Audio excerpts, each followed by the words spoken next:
There's growing apprehension in some Asian capitals about Chinese intentions in the East and South China Seas. Half of world trade by tonnage and a third by value passes through the shipping lanes between China and Japan, and there is no sign of an end to the friction between these old foes. This week, the outgoing United States Undersecretary of State for Asia, Kurt Campbell, described the dispute over the group of islands off Japan as a powder keg. Japan's Prime Minister Shinzo Abe returned from America and what seems to have been a successful meeting with President Barack Obama, saying that like him, Washington was losing patience with Beijing. And he seems to have been persuaded by Obama to join negotiations for a Trans-Pacific Partnership, a move that won't please China.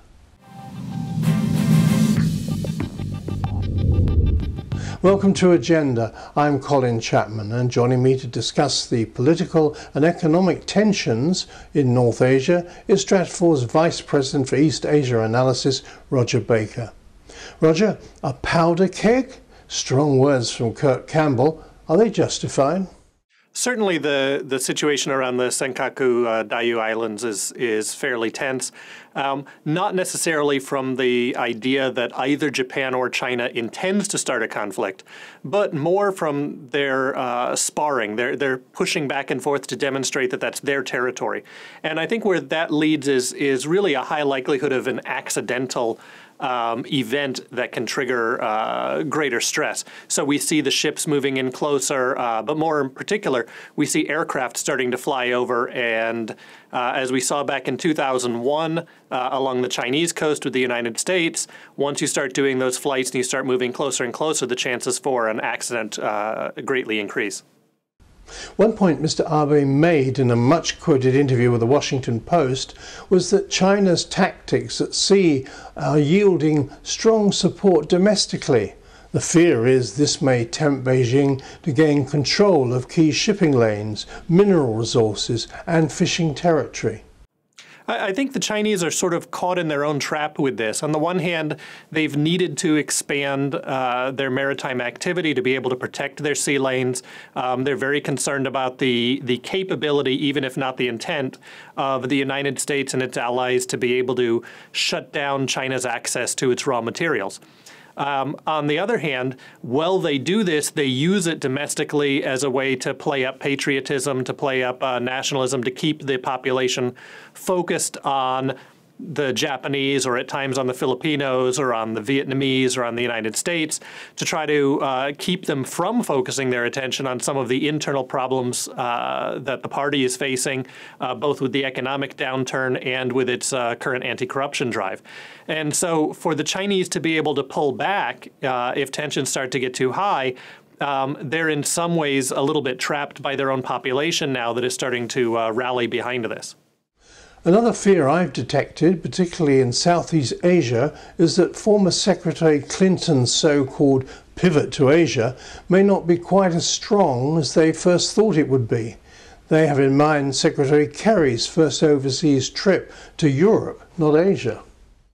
Well, I think the United States, on the one hand, had to kind of balance all of its foreign relations. So the sense at some point that Asia was going to be the main focus of U.S. relations certainly left the Europeans feeling left out, the Middle East somewhat set aside. On the other hand, if you look at the concept of the pivot to Asia, really it's not necessarily something that was put forward by Clinton, although she certainly articulated it. It's something that's happened naturally based on the changing dynamics of global trade, based on the changing dynamics of global balance of power. And that is that Asia and the Trans-Pacific trade is larger than transatlantic trade. It's a more dynamic region. It's a region that has a greater potential for increases in economic activity. And therefore, there's a natural reason for the United States to be moving there. And from a security perspective, the U.S. has many of its strong allies there. Those allies are looking at China and being concerned about China potentially trying to change the status quo in the region. And so the United States will have to be there to back up its allies as well. The Southeast Asian countries and the East Asian countries may grow a little concerned that Kerry didn't come to Asia first. And that's more of a management issue for the United States than the realities of the so-called pivot. Another issue relevant to this is sequestration in the United States.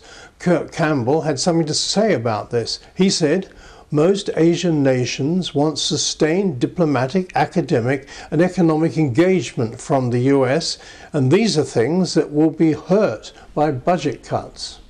Well, I think that certainly things like academic exchanges, person-to-person exchanges will be hit fairly quickly by budget cuts. They may not be long-lasting budget cuts, but those are the types of things that can be disrupted fairly easily. On the economic front, as the U.S. continues to negotiate with the region on the TPP, there may be opportunities down the road for increased economic cooperation. But in many ways, the U.S. government doesn't really have the ability to force its companies to do business in this part of the world. Although if the rest of the world's economy goes in the direction that it's going right now, it would seem that this is a place that people want to go anyway. Well, let's turn to economics. We've had the installation of South Korea's first woman president. Perhaps not quite as happy an event as it might have been, given the overhang of the North's nuclear tests, slowing growth, doubts about her election promises, and competition from the lower Japanese yen. Park Geun-hye comes in at a very difficult time for South Korea. You have the rising tensions in the region between Japan and China. You have the overall economic slowdown that's continuing to drag not only on the South Koreans, but on the Chinese, on the Japanese, throughout the world. In addition, though, she also struggles domestically because there's a large percent of the population that really has no support for her at all, that views her as an extension of the dictatorial regime of her father, and that sees her as someone who's going to give all of the benefits to South Korea's large corporations, none of the benefits to the small and medium industries. And for her, that means that she's going to have to try to change the focus economically to focus on the small and medium industries, but that may not be the best thing for the macroeconomy at this particular moment. Before we go, what about the mooted Trans-Pacific Partnership? Until now, Japan has been cool about the idea of joining, despite being urged to do so by the IMF. But now Mr. Abe, strengthened by rising popularity, as high as 70% according to some polls, Abe seems to be quite ready to talk about it. Well, Abe looks at the TPP as part of the overall package, both of trying to find ways to stimulate the Japanese economy and as ways to strengthen the U.S.-Japan alliance structure. Also as a way to kind of send a signal to the Chinese. So the TPP unofficially excludes China from this new regional economic grouping. The United States has been pushing the Japanese to join in on this because that's what will make it really a large and substantial bloc. And Abe, even before coming to the United States, had sort of made it clear that he was going to push forward with the TPP after he got back to Japan. He was just looking for some concessions from Obama that he could take back home and say, see, we're not going to have to give up everything when we go into these negotiations. We'll be able to actually negotiate and gain some protection for some of our industry. So for Abe, I think that he does have a strong position right now in popularity. He has the ability to push this forward. And in reality, it's really only the negotiation stage anyway. So I think that he'll definitely be moving on that even within the next couple of weeks. We may see some further action. Rodger Baker, thank you. And you can read Rodger's analysis on how China is testing Tokyo and Washington's patience on our website at stratfor.com. Thanks for your company today. Until the next time, goodbye.